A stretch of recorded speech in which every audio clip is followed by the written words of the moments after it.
Okay, thanks. So this is another 40-minute session. After this, we have a lunch break. So we're going to jump right into it. I'm going to introduce our panelists, and then if you guys could tell us a little bit about the areas you were working in.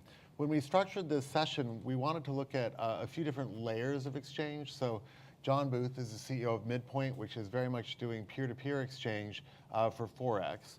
And then you take that up a notch and sort of over to like the corporate world, and you have on the other side here, John Edge, who's an advisor and shareholder with the NSX, which is an equities exchange in the United States that is going through an incredible transformation right now. And then up to the institutional level with regard to Forex, we have Scott Moffitt, who is the COO of LMAX Exchange, which is one of the largest Forex exchanges here in Europe and an exchange that also trades VEN. So guys, thanks very much for joining us. I think it would be great if you could tell us just a little bit about what your businesses are doing, and then we'll go into some questions about the idea of like the evolution of exchange. We just heard on the last panel that some people think that with blockchain technologies, costs will fall towards zero. This obviously has an impact as an idea on exchanges, but you're all working very efficiently to drive costs towards zero for your clients. So let's hear what you're doing and how you're doing it. Let's start with John. Okay. Midpoint is a peer-to-peer currency platform or marketplace. So we don't take a principal position, unlike traditional banks or brokers. We just provide the facility whereby people are able to be networked. And we have a US patent on the way in which we network people on a multi-party, multi-currency basis. So as a result of that, we're basically an asset-light platform. So you think about Uber, who's not owning taxi cabs, and Airbnb that's not owning any real estate. Well, we don't own any currencies. And so we've bifurcated the actual marketplace from the payment system. We're integrated with a company that's actually listed here in the UK called Earthport, which has an outsourced corresponding banking network that we're able to use from the standpoint of moving the actual, affecting the actual payments. But essentially, we put in place the marketplace where different currency needs can all come in and be netted together. And so the exchange is trading really Forex and for consumers, right? It's sort of higher value consumers, small mid-sized enterprises. Our average transaction size is sort of 20 to 24,000 pounds. Right. Okay. Great. How many customers? It's been going 7 quarters here since we reversed it into a public shell in Canada just over 2 years ago, and we've got about 550 customers on the platform at the moment. But We're a public company, so I've got to be careful in terms of forward-looking statements. Got it. Scott, tell us about LMAX. So LMAX stands for London Multi-Asset Exchange. We are the first fully regulated MTF, so exchange light for spot FX. We've essentially brought the exchange model to a traditionally OTC traded product. We won the Sunday Times fastest growing tech company last year, and we have matching engines in Tokyo, London. We're going to be launching in New York in Q3, most probably this year. And we currently have customers in 80 countries. We also have a broker attached to the exchange, of which we have approximately 9,000 customers. Right. And trade daily volume these days? Daily volumes are about 10 billion a day we do at the moment, so 200 billion a month. We hope to certainly grow that to about 300 billion a month by this time next year. And we also, I should mention, we also list VEN as a derivative. A dollar VEN is listed on LMAX. Right. Yeah, that's where the bulk of our volume is happening. Yeah. John, tell us about NSX, because big changes, right? Yeah, so the National Stock Exchange is a 125-year-old equities exchange in the US. So NASDAQ, NSX, New York Stock Exchange, ICE. It's actually an interesting comment there where you use the word matching engine, because I think for the audience, the holy grail of any exchange is matching liquidity in whatever asset class that you're in. So this comment here on a matching engine, which is a piece of technology that matches the buyers and sellers, is a key function of a successful exchange. There's lots of other things around it. I've been involved in disruptive innovation in financial services and capital markets for almost 20 years. Built the first automated market making business at Lehman Brothers. So we've got a group of people who've been building core technology to disrupt markets for a long time. When you look at equity markets, and it's interesting when you put it in the concept of is Bitcoin a currency or an asset, and how are you trying to match liquidity, how do you try and match blocks. How many people have read Flash Boys? So it's a great book, it's very entertaining. So Flash Boys talks about the manipulation of prices based off unfair access to liquidity. So we've looked at this for 8 years or so. So having run high frequency trading within a bank, you're fairly familiar with how high frequency trading works and how you make your money. And there is an aspect of equity markets that's broken. So the National Stock Exchange has a medallion license, and this is a key point as well for the general conversation.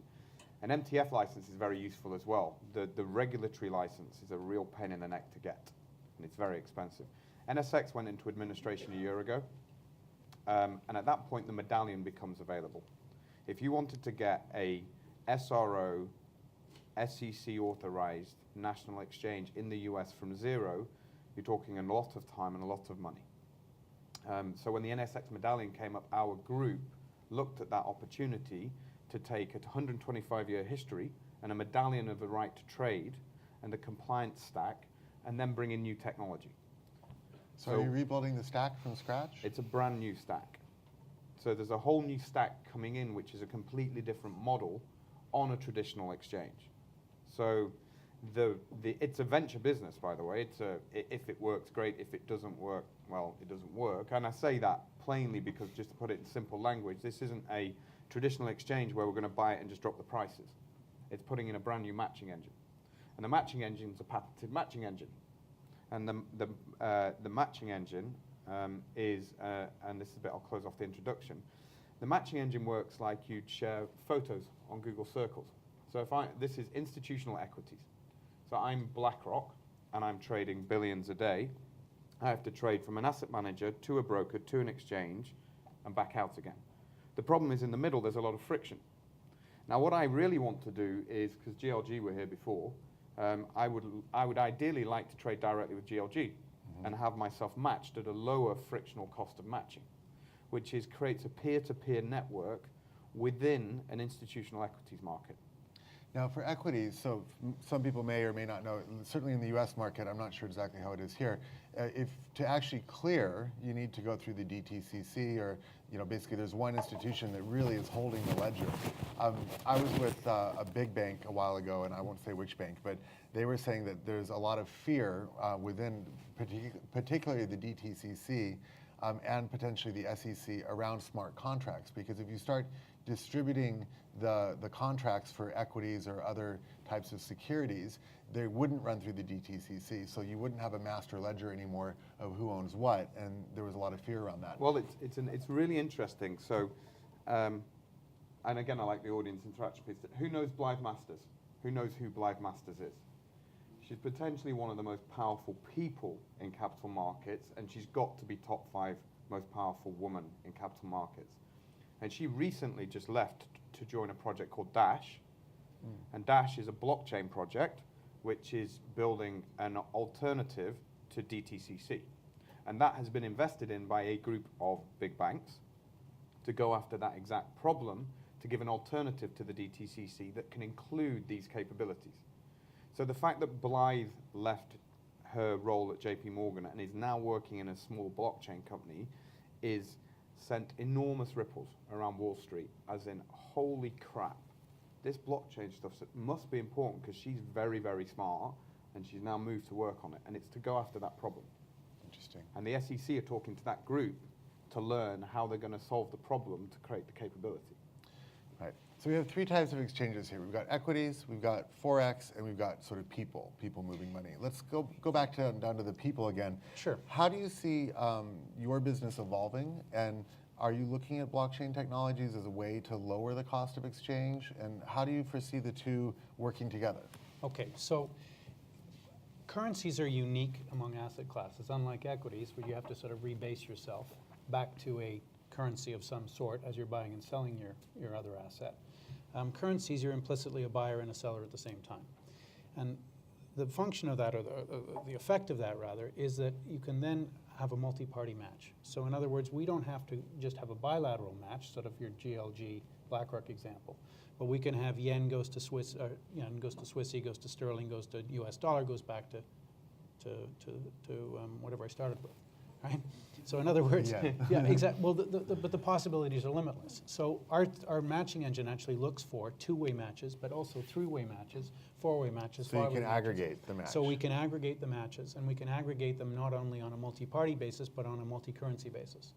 And so that becomes very powerful in terms of solving the liquidity issue at scale, and therefore allowing greater spread compression or pricing compression, which goes to what you Greater sort of started. efficiency. Exactly, which goes to sort of how you started the session. Speaking specifically to how we see the business evolving, yeah, we're very focused on a niche space, which is that sort of SME market, which we think is a very, very poorly served space in the international payments area. It's a space that is tough to get to, but through various channel partners, we think we have some good strategies to get there. In terms of getting or using rather blockchain technology, I mentioned earlier that we had initially bifurcated the whole marketplace from the payments. And the reason we did that is payments haven't been innovated in 40 years. International payments haven't been innovated. And we see, at the moment we're integrated with a company called Earthport. They are going counter trend in that most large banks are closing down their corresponding banking networks. Earthport's building theirs out. They're still losing money. They're still, they're not venture backed, they're public, but hopefully one of these days they're getting to the stage where they'll probably turn a profit. But it's a very ambitious project that they're currently embarked on. That's our interim solution, or that's our current solution. That works for us right now. But to the extent that, and does that help you outprice your competitors? yes, but also speaking to Ripple earlier, so we've introduced Ripple to Earthport, and Ripple's now done a deal with Earthport underneath Earthport. So we see blockchain as something that could potentially be something we use over time, but at the moment we're locked in on our segregated trust accounts because our clients don't have to pre-fund. We don't, nobody takes counterparty risk on us. We're an asset-light model. We're just the marketplace. And I mean, there's some argument that you could have multiple, say, rails, right? But it sounds like if you guys are integrated with Earthport, the Earthport Ripple alliance is fairly well publicized now, Yes. and there's a lot of talk about that. So that really kind of will align Midpoint towards Ripple over time, potentially. Potentially. Yeah. What about you, Scott? And I'm really curious, particularly with the exchange. LMAX has been really highly lauded for its application of technology in the exchange market to not only drive down costs, but to improve the liquidity pools that clients are trading with. Tell us about how you guys are doing that and what's on your technology roadmap. So yeah, we have. I mean, in the foreign exchange market, it's behind the equities market in terms of matching engines, speed of matching engines. Equity, there was a race to the bottom. You had to be very, very fast. Hence the Flash Boys comments. The trade happening here can happen there in an instant, and someone can get an advantage. Forex is heading in that direction, and we're the fastest matching engine in the FX space today. We're not as quick as equity exchange, but that's where it's heading. So we're giving customers. So we got 60 technologists, and we invested over $80 million in our technology. It's all proprietary, and we've won awards for it. So that's our kind of USP in the market, because for banks traditionally trading Forex OTC, what used to be over the telephone or with last look because they get optionality, they come to LMAX in a traditional exchange model with no last look like equities are trading, true marketplace. They're terrified because they don't have the optionality, and they get hit and they might not be quick enough. So we've provided them technology to cancel in place very, very quickly in the Forex space. So, the whole HFT argument, a lot of the banks nowadays, they're far ahead of where they were 10 years ago. They've caught up their HFTs in their own right because that's the marketplace at the moment. And I mean, for us, the future, we're looking at different matching engines, hence Tokyo and New York. We're looking at different asset classes. So we'd like to move into perhaps futures, options, digital currencies. We're looking for opportunities in that space. So we address all three sectors of the market. We've got an interbank platform where banks, it's the boys' own club. They trade with each other and they like it because they don't like the flash boys.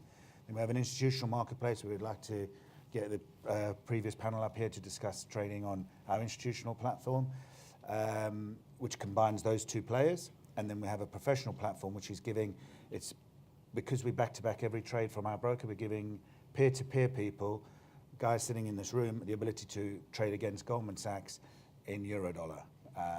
So we're addressing all three markets, and that's kind of where we see the future, giving whoever you are, a Eurodollar is a Eurodollar is a Eurodollar is a Eurodollar, and you should be able to trade it at a certain price, rather than having to go through a load of intermediaries just to be able to trade Eurodollar, basically. I want to come back to your developments in the U.S. and your plans for the U.S., but John, you mentioned a minute ago that the NSX a year ago was insolvent. Today it's getting like an entirely new engine put into it. When is it going to be back up and running? So there's a variety of steps that you need to, as an SRO, it's taken very seriously as the short version. So when you take an exchange offline, taking it back online, there's a set of steps to go through. And that's a process through this year.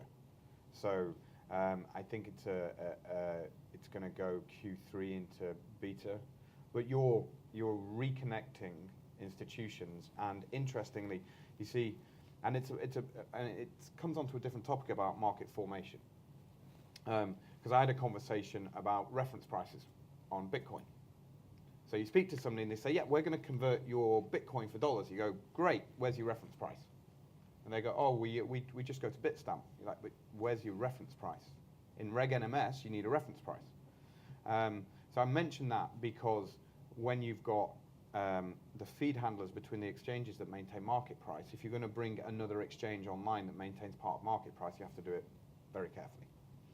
And that touches on a second aspect, which is really important for exchanges, that is something that I don't think a lot of people are seeing coming, which is Reg SCI. So Reg SCI is a new regulation put in place to oversee exchanges and the operations of financial technology. And it followed the breakdown of the SIP at NASDAQ about 18 months ago. And that's the feed handler that pushes out the prices. But that breakdown went down for 3 hours, so there was no US market for 3 hours because they maintained price between the exchanges. So to answer the first question, NSX comes online this year, but you have to be very careful about how you bring a national exchange online.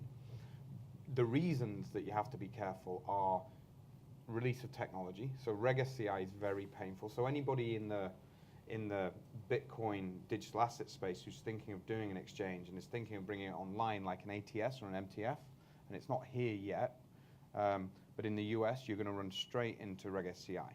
And the regulatory costs for running a licensed exchange in the US are very high because every single technology change that you do, you have to document physically, every release.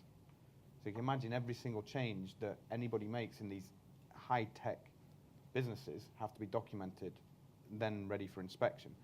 Interestingly, does anybody know any technology that's really good at storing things and proving them as a fact so that when you turn up at some point in the future, you can, no, I did that. I mean, if anybody got any ideas, Joe Lubin's probably got a few ideas on that. But there's you start to see all these regulatory burdens. They can be solved, yeah. I think it's a good moment to bring it out to the audience. Do you guys have some questions? In the back there? So it's great to finally hear somebody mention the R word, which a lot of people seem to overlook in relation to all this excitement around the technology and creating a new currency. How do you guys see regulation proceeding from here on in? Well, from our perspective, when we made a commitment, or certainly showed willing in the digital space with the listing event, we got a lot of inquiries from all different parts, a lot from the Bitcoin world, the storage, the people looking to market make, whether they could cut and paste our exchange technology to launch a Bitcoin exchange, or whether we could, and mainly, list Bitcoin on our exchange.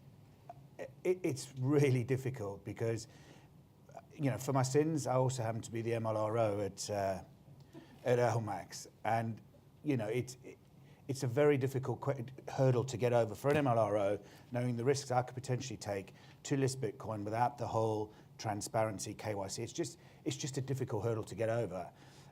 So our preference at LMAX, if you ask me, my preference at MLRO is we're a technology provider.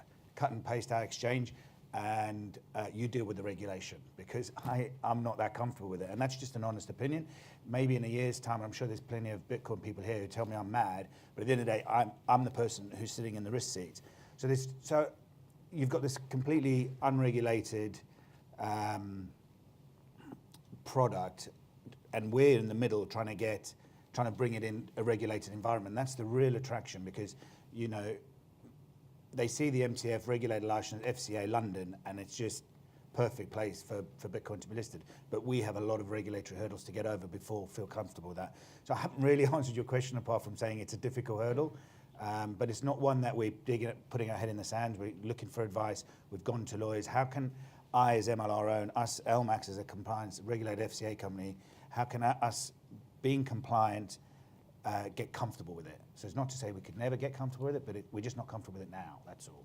I think, so this is kind of a favorite topic for me, because the last company that I sold was called RegKite, which is a regulatory technology company. So I left JP Morgan to found a RegTech company. You don't want to be an MLRO.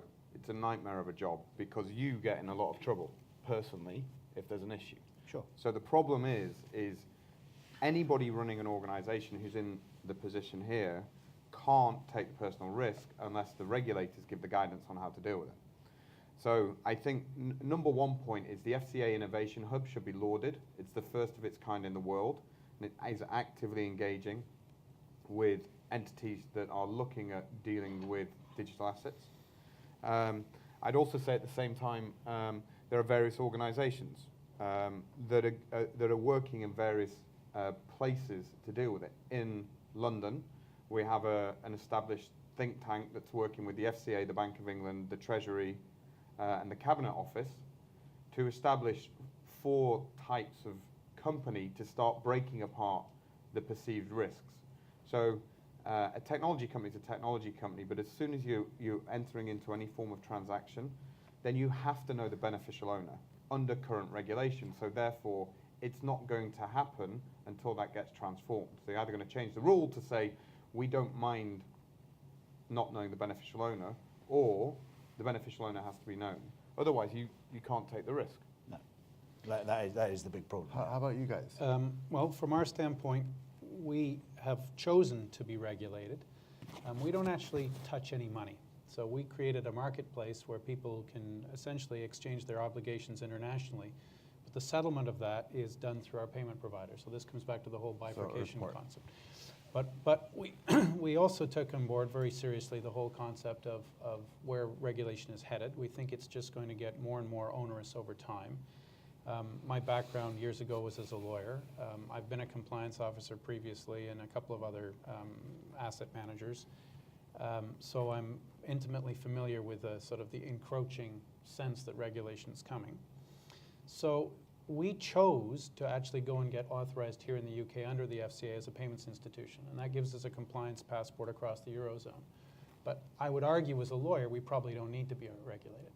But because we see AML and KYC as critical components of our overall business, and we see those as actual, onboarding clients as one of our core competencies, unlike some of our other competitors in the peer-to-peer space who may be outsourcing that, we've chosen to sort of head down that route and embrace it. Right. I think this regulatory question brings on an interesting kind of positioning question about London. And we are here at Bloomberg London, and I think there's a little bit of competition still between New York and London about dominance as a financial center. And a lot of that perceived financial dominance comes from where exchanges are located. Scott, you mentioned that you guys have globalized out. For the three of you, why are you in London? Do you expect that you'll stay in London? How does London compare? Shall I go first on it? Okay. We made a very conscious decision to come to London. We were a .com in the first round. We were seed funded by Thomas Cook. We started out of Bermuda in 1998, 99. We're based in Bermuda. We got live in 2001 in Toronto and in Washington. So we were live originally, the original sort of peer-to-peer exchange, albeit in only 2 currencies at that time. And it was rather challenging from a North American perspective for a lot of reasons in terms of actually physically moving the money. And when the opportunity to work with Earthport came up, them being based here, we started looking at what the sort of the overall innovation support that is happening here in London, as well as the fact that FX traditionally has been an unregulated asset. Spot FX is internationally unregulated, but there's an increasing push towards regulation everywhere. We just thought London, being the sort of central hub for spot FX generally, would be a good place to be. Now, it's also, over the last few years, been a great center for fintech. So from our standpoint, being based here, we're listed in Toronto, we're listed in Frankfurt, but we're actually based here. Right, okay, Scott? Our story is slightly less exciting, I would suggest. London for us was twofold. One, that's kind of where the business was based. To set up an exchange, you need liquidity providers. Liquidity providers in the bank world, in the foreign exchange world, are London or New York. We were based in London, so that made sense for us to open in London. It also gave us, the point you just touched on, access to high quality developers in terms of, because our matching engine is proprietary, we need access to the top, guys coming out of Oxford and Cambridge doing masters and PhDs. So it was kind of a natural place to start. And then our expansion of exchanges has purely been based on customer demand and future growth of the business. 30% of our business is coming from the Asia region. We invested in opening an exchange in Tokyo. Tick. Now we're looking to make a big play in the institutional space, that kind of middle section. And to be honest, it's not London, that's New York. That'll be New York. So that's Q3 this year. So it's kind of guided by our customers and future opportunities. So Q3 New York, where do you see the US side of the business in a year? Where would you guys like to be? In a year from the launch in US. Q3, if hopefully it works. If it works, we'll be doing multiples of what we're doing in London, because that market's enormous. I mean, LMAX at the moment, we've only really addressed probably two parts of an enormous market: the interbank market and what people consider the retail market, but we access the retail market via brokers, and that's probably only 30%. You've got this enormous chunk of true institutional market, your flash boys market, your high frequency funds trading with banks day in, day out on incumbent technology, which is not transparent, slow, produces market data every 150 milliseconds rather than streamed like us, is just archaic in my opinion. So we're going there and we're saying this is the future. We've kind of proved it in London. We're going to New York. You guys have asked for it. Here it is. Let's go. So that's kind of awesome. And then John, you guys are in New York? Well, I think you could decouple it, because again, when we talk about the matching engines, you've got technology and regulatory arbitrage. So the regulatory arbitrage will go on around the world. Interestingly, Singapore is getting ahead of London currently in the standards for digital. So Singapore's machine is moving quicker on establishing standards, which is very interesting and China's following For on digital. what the ISO standards for the digital assets. Whoever starts to print those first. Digital assets, you meaning digital so equities? Or Yeah, like- digital assets full stop. Yeah, okay. Now, so you got regulatory and technology arbitrage, because I knew some of the guys who went over to build your matching engine.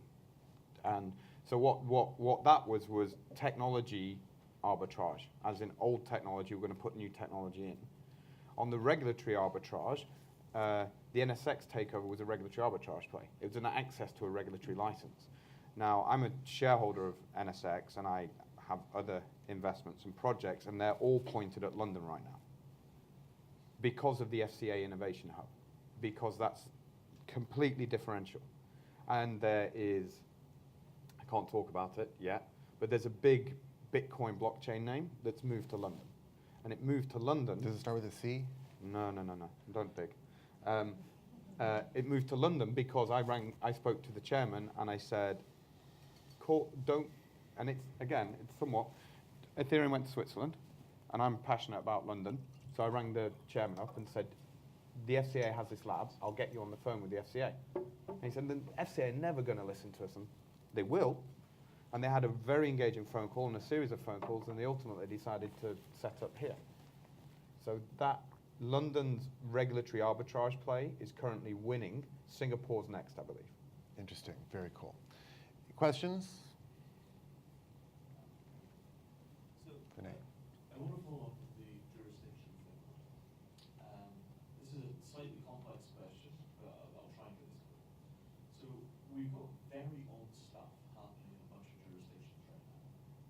Irish party is polling as the single largest political party in Iceland, about 30% of the vote. Greece is obviously in a very radical configuration, particularly if they wind up outside the euro.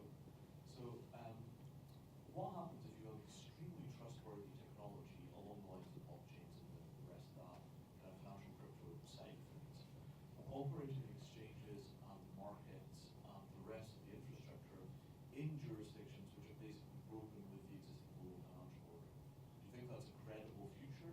And if so, how do you think it might play out? So I can answer that question with an example of trade finance. So if we look at trade finance, it's a gigantic opportunity for blockchain. Because trade finance, there's 4 wirehouses you have to be nice to. And if you're not nice to the wirehouses, they switch you off. So if you're in Ethiopia and you're running a bank and they think you've got an AML issue and you've got a local industry making handbags, you can't sell your handbags internationally because you can't get the money in and out through the wire system. So I think the first answer is you just get switched off. The second answer is, if I don't want to be switched off, how can I switch myself back on again? And that is it's a very, this is changing world order type stuff. If a country decides to go, we'll actually trade with the world, and if we can't go through the central trade finance system, we can regulate a bank ourselves. And then we can create trade partners ourselves. So I think it's going to be very interesting what happens with the wirehouses. Pass that in. It's Nothing really to add on that, if I'm honest. I think you're right in terms of the world changing. I'm just unsure how close it is. I've got, pie in the sky as to how it goes on, but day one, if somebody spins something up that breaks AML, KYC laws, they just get cut out of the system. Yeah. The question there is, all right, if I'm cut out of the system, do I go back and apologize and be nice and put my dunce's hat and sit in the corner for a bit? Or do I go, sod it, I'm going to build one myself, and who wants to trade with me? And the interesting thing is then, if you put that flag up, the technologists and engineers, reference the 16-year-old kid mentioned in the last one, will pitch up in Greece and go, I can build this for you if you pay me. Last question, because we got to wrap up, and we're going to have lunch here in a minute just outside. But I'm curious about how deep are the moats for exchanges? So, there's a lot of things that go into making a market for an exchange, and you guys just outlined why you're in London or why you're in New York or Tokyo, why Singapore is interesting. There are a lot of markets in the world and a lot of places in the world that would love to have a piece of the financial services pie, but can't.